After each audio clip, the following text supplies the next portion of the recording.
Back to angels English learning. आज मैं आप सबके लिए द लॉस्ट चाइल्ड चैप्टर का एक्सप्लेनेशन लेकर के आई हूँ। ये एक बहुत इंपॉर्टेंट चैप्टर है गाइस।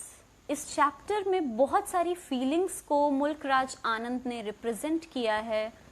उन्होंने बताया है कि एक बच्चा जो कि जब कहीं बाहर जाता है तो दुनिया की चकाचौंध को देख करके वो हर चीज़ को पाने की इच्छा रखता है, आकर्षित होता है, हर चीज़ को हासिल करना चाहता है, लेकिन अगले ही पल उसे एहसास होता है जब वो खो जाता है कि उसके लिए दुनिया में सबसे कीमती चीज़ अगर कुछ है तो वो उसके माता और पिता।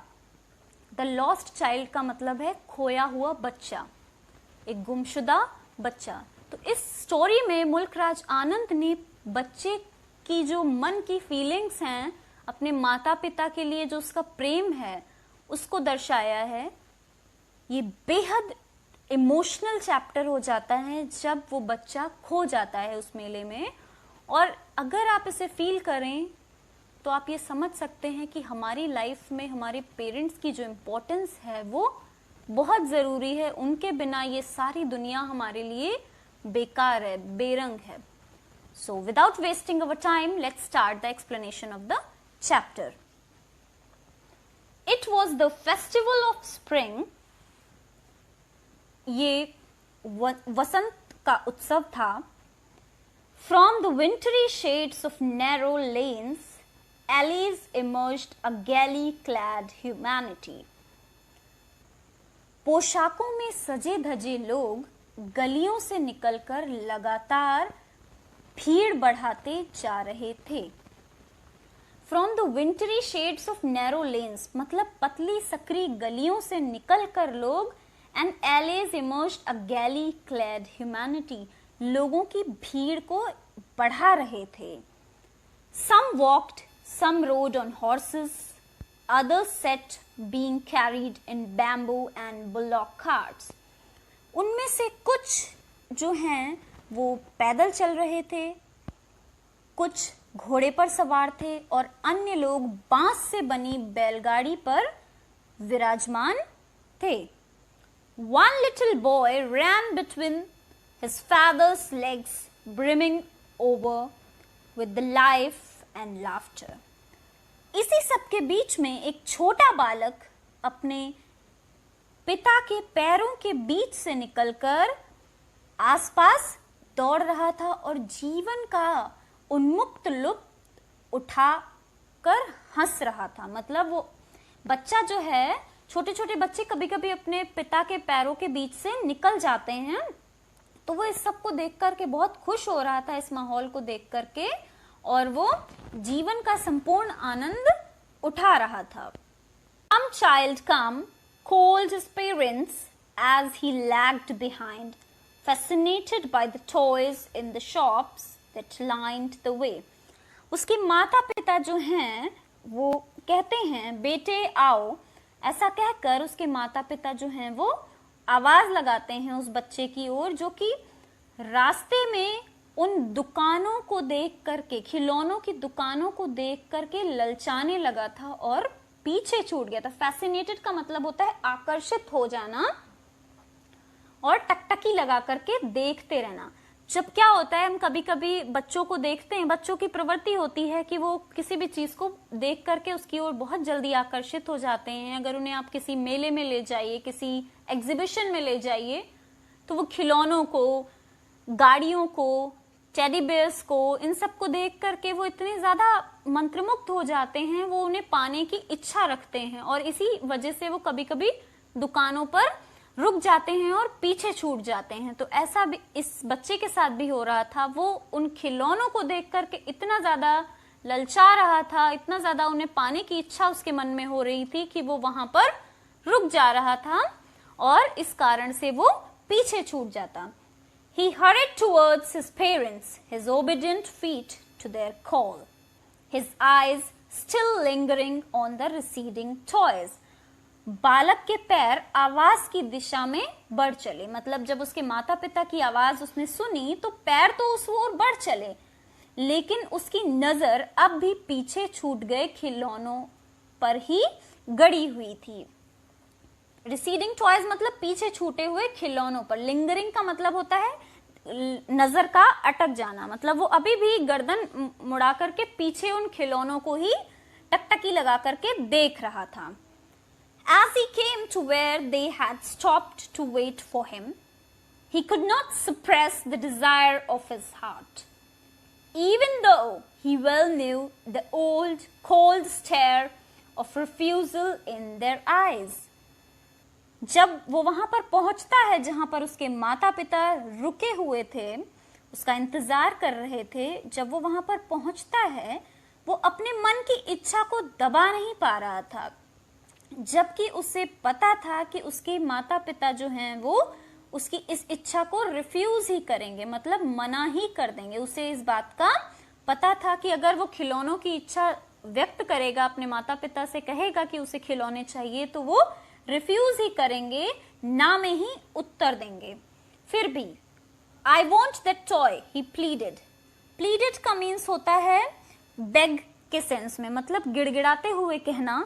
तो वो कहता है कि मुझे वो खिलौने चाहिए। His father looked at him, red eyes, in his familiar tyrant way. उसके जो पिता हैं वो लाल आंखें करके उसकी ओर घूरते हैं। अपना जो भी उनका देखने का तरीका था, चिर परिचित व्यवहार जो उनका था, जैसे कि वो हमेशा ही गुस्से में देखते थे, उसी टायरेंट वे का मतलब होता है जो उनका नॉर्मल बिहेवियर था। आमतौर पर जो किसी का भी व्यवहार होता है उसे कहते हैं टायरेंट्स वे। किसी का व्यवहार खुश मिजाज हो सकता है, किसी का गुस्से वाला हो सकता है, तो वो थोड़े से सख्त मिजाज के थे और वो गुस्से में लाल बड़ी बड़ी आंखें करके उसकी ओर घूरते हैं। His mother, melted by the free spirit of the day, was tender and giving him her finger to hold, said, "Look, child, what is before you." इतने में माँ ने कुछ नरमी दिखा दी। उसने अपनी उंगली पकड़ने के लिए बालक की ओर अपना हाथ बढ़ाया और कहा, बच्चे देखो तुम्हारे सामने क्या है। मतलब उन्होंने उस बात को वहीं पर खत्म करने के लिए, उस बच्चे का ध्यान भटकाने के लिए उसको दूसरी किसी बात में उलझा दिया और कहा कि देखो उधर क्या है। It was a flowering mustard field, pale like melting gold, as it swept across miles and miles of even land. इधर वो क्या कहती हैं,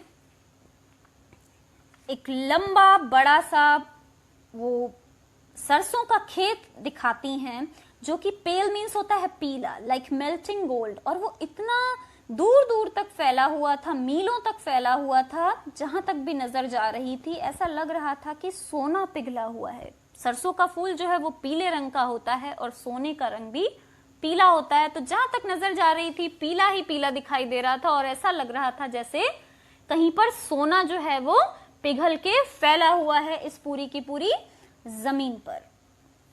सरसों के लहलहाते खेत दिखाई दे रहे थे मीलों तक। Dragon flies were bustling about on their gaudy purple wings, intercepting the flight of a lone black bee or butterfly in search of sweetness from the flowers. आगे वो क्या देखता है, एक अकेली काली तितली फूलों का जो पराग होता है वो चूसना चाह रही हो, ऐसा नजारा देखता है। और ड्रैगन फ्लाइज का मतलब होता है टिड्डे, तो वो देखता है जैसे टिड्डों का जो दल है अपने बैंगनी रंग के पंखों के सहारे आसपास उड़ते हुए उसके कार्य में रुकावट बन रहा है, मतलब उस तितली को उस फूल तक पहुंचने नहीं दे रहे हैं। उन टिड्डों का जो झुंड है, उन ड्रैगन फ्लाइज का जो झुंड है, वो उस तितली के चारों ओर मंडरा रहे हैं, जो कि उस फूल तक पहुंच करके उसकी मिठास को चूसना चाहती है। उस तितली को वो ड्रैगन फ्लाइज, वो टिड्डे मिलकर के रोक रहे हैं। The child followed them in the air with gaze till one of them would still its wings and rest and he would try to catch it. ये देख करके बच्चा जो है वो उन टिड्डों को पकड़ने की इच्छा रखता है और उनके पीछे पीछे जाने लगता है। पीछे पीछे चल रहा था और इतने में एक टिड्डा जो है वो फड़फड़ाना छोड़ करके आराम से बैठ जाता है, तो बालक उसे पकड़ पकड़ने के लिए उतावला हो जाता है। वो सोचता है कि अब ये टिड्डा बैठ गया है तो अब मैं इसको पकड़ सकता हूँ। कभी कभी बच्चों की आदत होती है, वो उड़ती हुई तितली अगर बैठ जाती है तो वो उसके पंखों को पकड़ लेते हैं, तो वही वो करना चाह रहा था कि वो ये टिड्डे को पकड़ ले। He was trying to catch it, but it would go fluttering, flapping up in the air when he had almost caught it in his hands. लगभग उस बच्चे ने उसे पकड़ ही लिया होता, वो बिल्कुल उसके हाथ में आने ही वाला था, क्योंकि वो हवा में फड़फड़ा रहा था। फ्लैटरिंग का मतलब होता है हवा में पंख फैला करके फड़फड़ाना। पकड़ने ही वाला होता है जब वो उस टिड्डे को, जो कि अपने हवा में पंख फैला करके ऊंचा उड़ जाता है, वो फिर वो उसे पकड़ नहीं पाता है।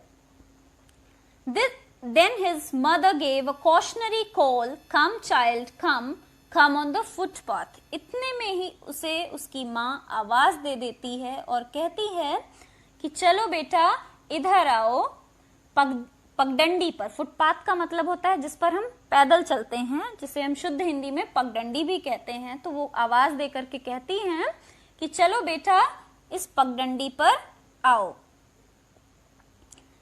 कॉशनरी कॉल का मतलब होता है आगाह करते हुए, चेतावनी की तरह उससे कहती हैं कि हम सब इधर जा रहे हैं, चलो तुम भी इधर फुटपाथ की तरफ आ जाओ।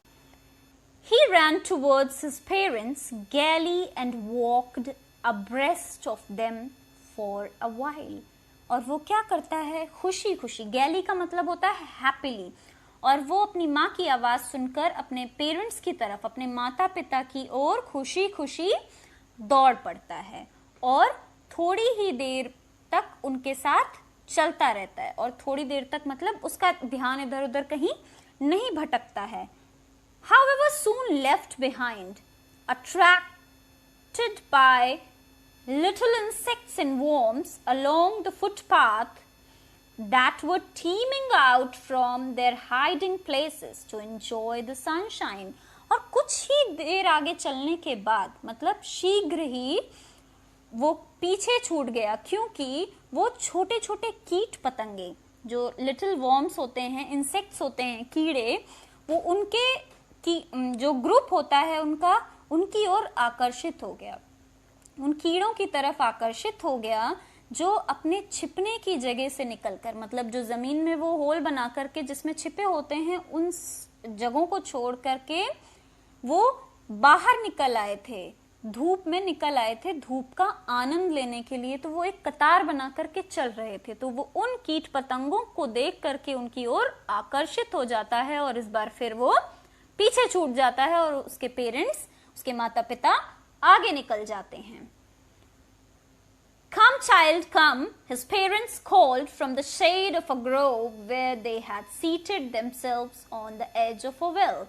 इतने में फिर उसके माता पिता उसे आवाज लगाते हैं और कहते हैं कि बेटे इधर आओ। वो उसे पुकारते हैं और जो कि एक कुएं पर, कुएं की जो मुंडेर होती है, जो उसका किनारा होता है, वहां पर वो जाकर के बैठ गए थे।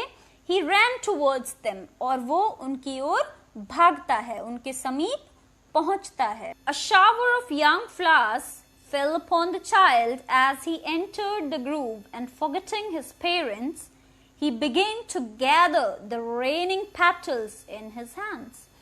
और जैसे ही बालक जो है वो पेड़ों की उन झुरमुटों के बीच में एंटर करता है, वो क्या होता है, पेड़ों की जो कोपलें होती हैं, पंखुड़ियां होती हैं, वो उसके ऊपर बरसने लगती हैं, फूलों की पंखुड़ियां उसके ऊपर गिरने लगती हैं और वो उन पंखुड़ियों को हाथ में इकट्ठा करने लगता है और फिर से इस बार वो अपने माता पिता को भूल जाता है।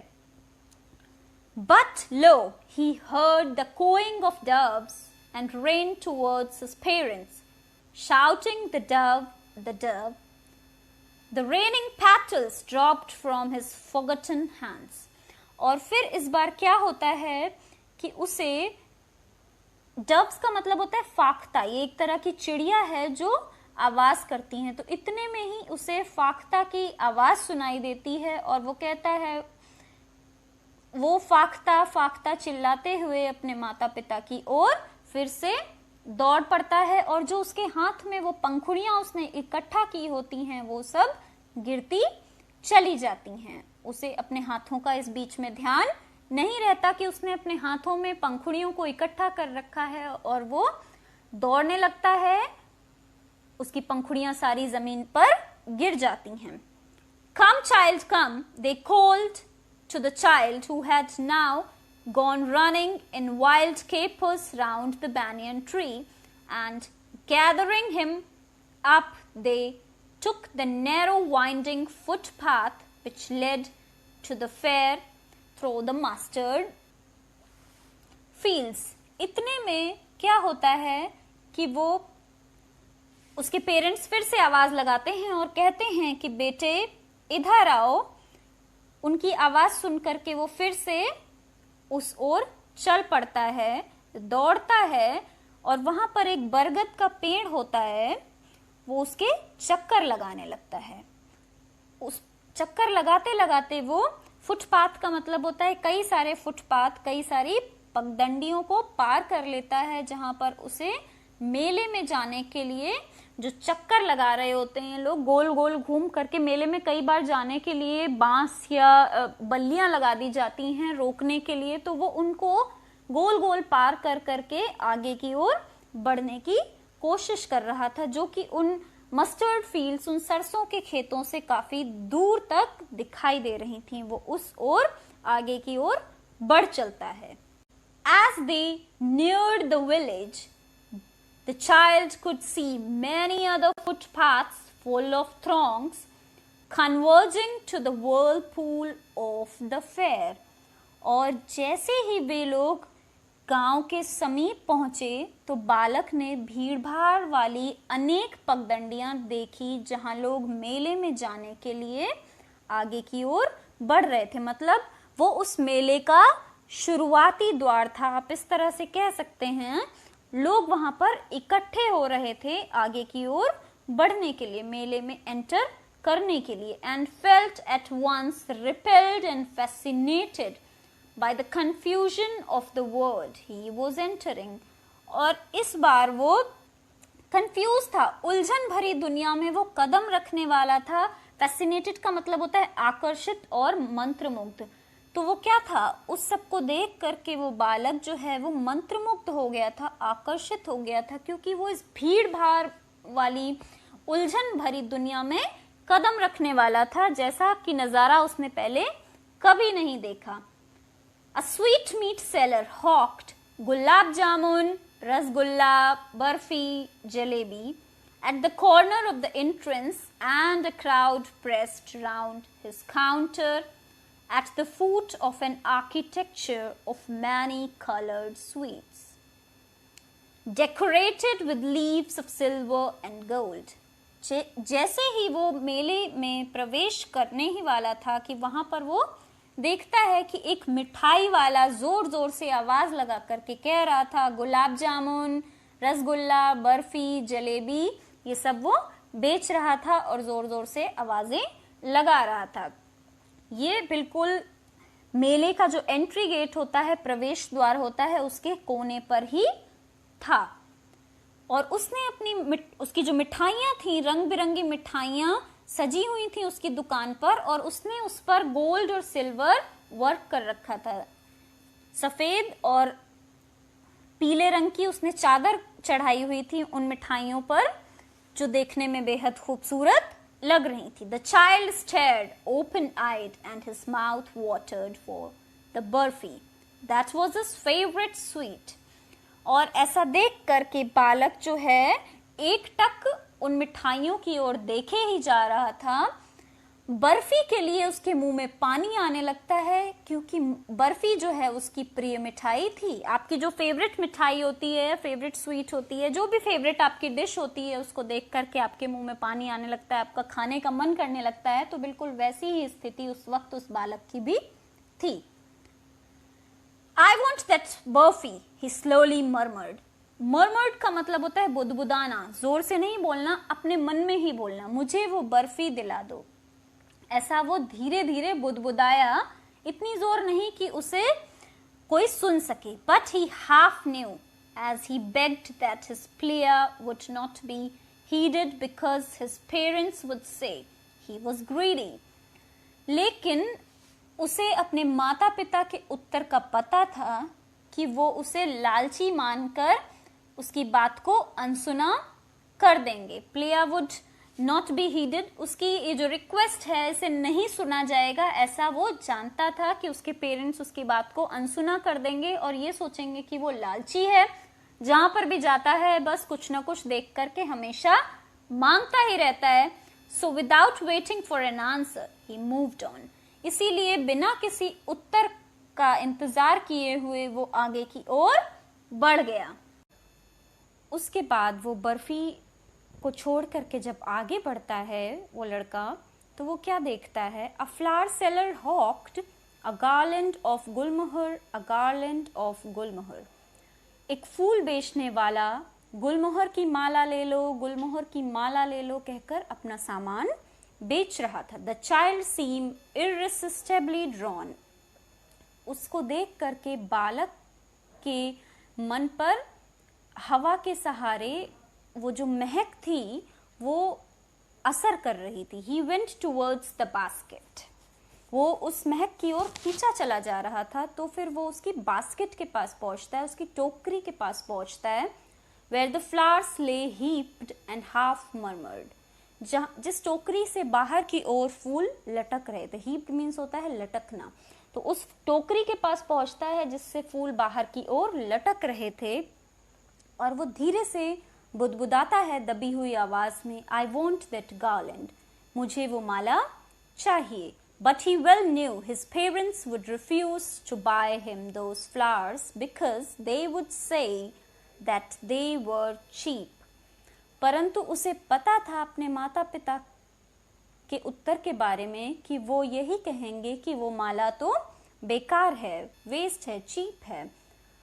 So without waiting for an answer, he moved on. इसीलिए बिना किसी उत्तर का इंतजार किए वो आगे बढ़ जाता है।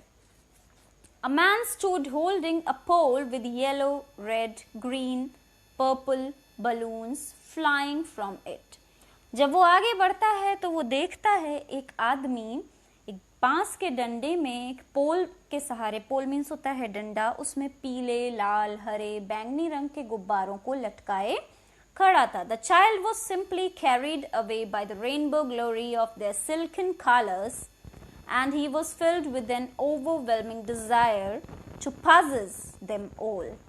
और वो जो बालक है वो उन गुब्बारों के चमकीले इंद्रधनुषी रंग, रेनबो कलर्स मतलब जैसे रेनबो में इंद्रधनुष में अलग अलग बहुत सारे रंग होते हैं, वैसे ही उसके पास जो गुब्बारे थे उनमें भी अलग अलग चटक रंग थे।